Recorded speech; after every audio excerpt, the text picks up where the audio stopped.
नमस्कार, मैं धर्मेंद्र कुमार। प्रगति क्लासेस के YouTube चैनल में सभी का बहुत बहुत स्वागत। बात करेंगे प्रगति परीक्षा सफलता सरलता से पटवारी परीक्षा टेस्ट सीरीज क्रमांक 18।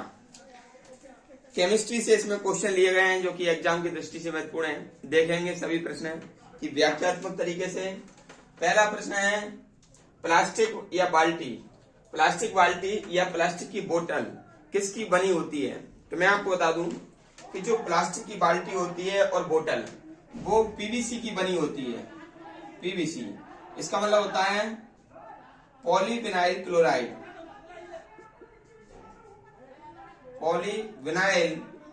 क्लोराइड।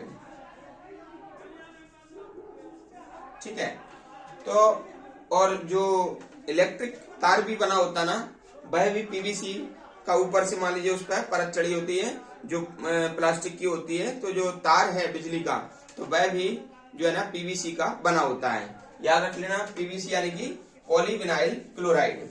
दूसरा प्रश्न देखेंगे, लोहे के पाइप पर जस्ते की परत चढ़ाने की प्रक्रिया को क्या कहते हैं?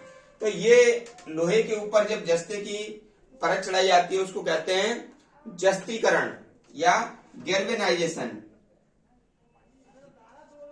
गैल्वेनाइजेशन इसको कहा जाता है, यानी कि जस्तीकरण कहते हैं।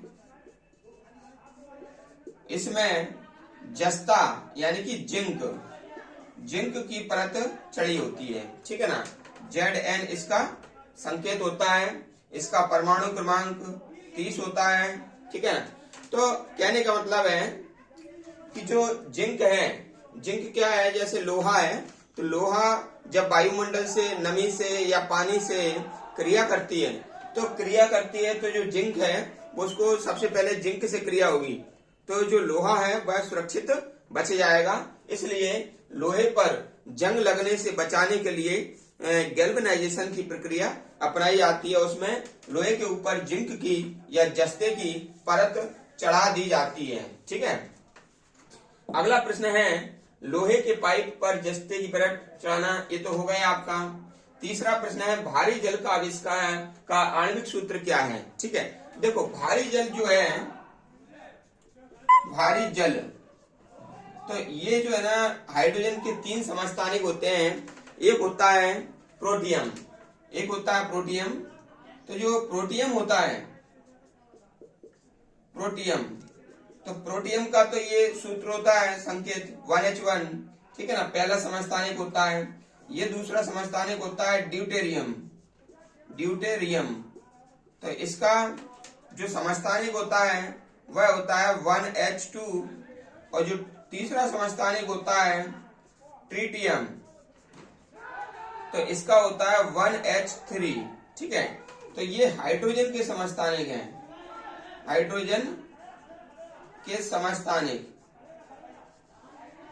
ठीक है। तो हाइड्रोजन के समस्थानिक हैं। और ये जो दूसरा वाला है ड्यूटेरियम, तो भारी जल में ये ड्यूटेरियम भाग लेता है। कौन सा? ये वाला।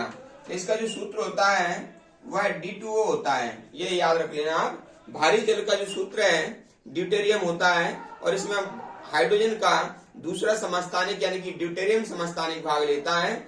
और इसको भारी जल क्यों कहते हैं ये देखिए। सबसे महत्वपूर्ण बात यह है कि जो D2O है, तो इसको कहते हैं भारी जल। इसको भारी जल इसलिए कहते हैं क्योंकि ये जो H2O है तो इसका परमाणु भार होता है 18। ठीक है। और इसका परमाणु भार होता है 20। ठीक है ना, परमाणु भार। ठीक है। तो इसलिए पानी के जो परमाणु भार से D2O का परमाणु भार अधिक होता है और अधिक होने के कारण D2O को भारी जल कहते हैं। और इसका जो pH मान होता है, D2O का जो pH मान होता है वह होता है 7, यानी कि उदासीन होता है। ये क्या होता है? उदासीन। ठीक है ना, उदासीन होता है। इस चीज को आप याद रख लेना। अगला प्रश्न है प्रश्न नंबर 4। तो प्रश्न नंबर 4 है, भारत में नगर पालिका का जल शुद्ध करने के लिए किसका प्रयोग करते हैं? ठीक है। तो नगर पालिका का जो जल है, जो मान लीजिए नलों में से आता है, तो उसको शुद्ध करने के लिए क्लोरीन का प्रयोग किया जाता है, ठीक है। और क्लोरीन मिलता है विरंजक चूर्ण से। विरंजक चूर्ण से क्लोरीन का मान लीजिए निष्कर्षण किया जाता है और क्लोरीन को जल में डाल करके उसको शुद्ध किया जाता है। अगला प्रश्न देख लेते हैं। अगला प्रश्न है, पानी के अस्थायी कठोरता किससे दूर करते हैं। देखो, पानी में दो प्रकार की कठोरता होती है और जो अस्थायी कठोरता है उसको उबाल करके दूर किया जा सकता है, ठीक है।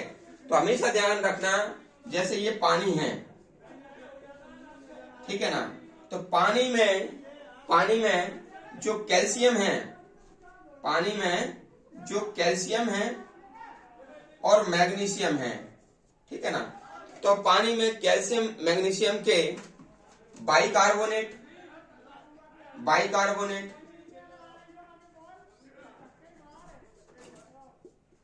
ठीक है, या फिर सल्फेट, या फिर क्लोराइड, ठीक है। जब पानी में कैल्शियम के बाइकार्बोनेट और मैग्नीशियम के बाइकार्बोनेट मिलते हैं तो उसको कहते हैं अस्थायी कठोरता। हमेशा ध्यान रखना, कैल्शियम या मैग्नीशियम के बाइकार्बोनेट जब पानी में घुले होते हैं, तो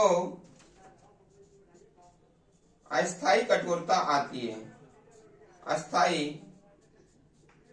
कठोरता आती है, ठीक है ना, अस्थायी कठोरता आती है और इसे चूने के पानी या उबालकर दूर करते हैं, ठीक है ना, समझ में आ गया होगा, ठीक है।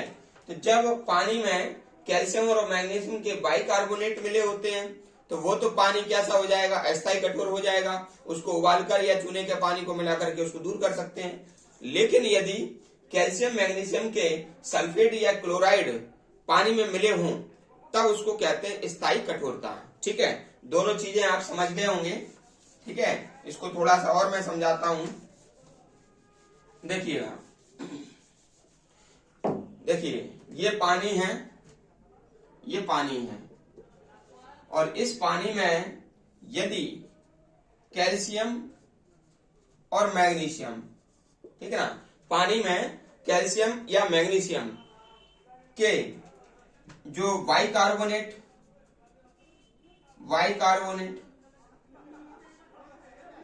मिले हों तब तो हो जाएगा अस्थायी कठोरता, ठीक है। कैल्शियम या मैग्नीशियम के बाइकार्बोनेट मिले हों तो वो अस्थायी कठोरता आएगी। लेकिन यदि कैल्शियम और मैग्नीशियम के सल्फेट या क्लोराइड मिले हों तब ये स्थायी कठोरता आ जाती है, ठीक है ना, समझ गए होंगे आप। और जब ये कठोरता रहती है तो पानी साबुन के साथ झाग नहीं देता है, कपड़े को मान लीजिए साफ नहीं करता है, ठीक है।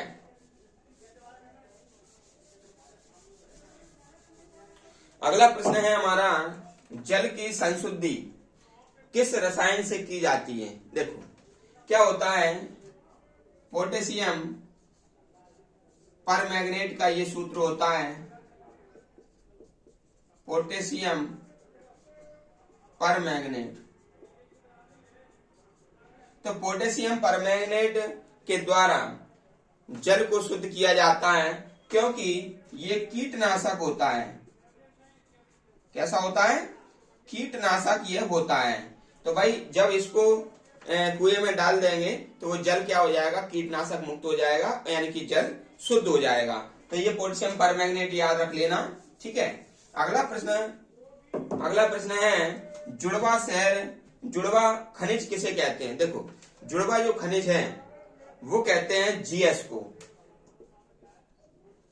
जुड़वा खनिज ये कहते हैं जीएस को। जीएस, जी माने होता है जस्ता और एस माने हो जाएगा एसएन यानी कि सीसा। क्या हो जाएगा? सीसा। तो जस्ता और सीसा को क्या कहते हैं? जुड़वा खनिज कहते हैं। और जुड़वा खनिज किसे कहते हैं? तो जुड़वा खनिज कहते हैं हैदराबाद और सिकंदराबाद को, ठीक है। अगला प्रश्न देख लेते हैं। तो अगला प्रश्न है जल की कठोरता किसके कारण होती है। तो मैं आपको बता चुका हूं कैल्शियम और मैग्नीशियम के बाइकार्बोनेट या कैल्शियम और मैग्नीशियम के सल्फेट और क्लोराइड के कारण होते हैं। तो बाइकार्बोनेट जब कैल्शियम और मैग्नीशियम के बाइकार्बोनेट जब जल से मिलते हैं तो अस्थायी कठोरता, और जब कैल्शियम मैग्नीशियम के सल्फेट या क्लोराइड मिलते हैं पानी में तो उसको स्थायी कठोरता कहते हैं, ठीक है। जल का विशुद्ध रूप क्या होता है? तो वर्षा का जो जल होता है वो सबसे विशुद्ध जल होता है, ये याद रख लेना। फिर आखिरी प्रश्न है नीला थोथा किसे कहते हैं। तो कॉपर सल्फेट CuSO4.5H2O, ठीक है ना, इसको कहते हैं नीला थोथा। इसका एक अन्य नाम है तूतिया, ठीक है ना, इसको तूतिया भी कहते हैं, याद रख लेना, ठीक है। तो ये केमिस्ट्री से ये टेस्ट सीरीज ली गई थी। टेस्ट सीरीज आपको कैसी लगी आप कमेंट्स करके बताएं। वीडियो को अधिक से अधिक शेयर करें अपने दोस्तों के लिए, और जो व्यक्ति नए हैं वो चैनल को सपोर्ट करें, सब्सक्राइब करें। ऐसे ही वीडियो मैं आपको लाता रहूंगा और आपकी जितनी भी एग्जाम है सभी के लिए ये प्रासंगिक है, इसलिए देखते रहिएगा प्रगति क्लासेस के यूट्यूब चैनल प्रगति क्लासेस शिवपुरी। सभी का बहुत बहुत धन्यवाद।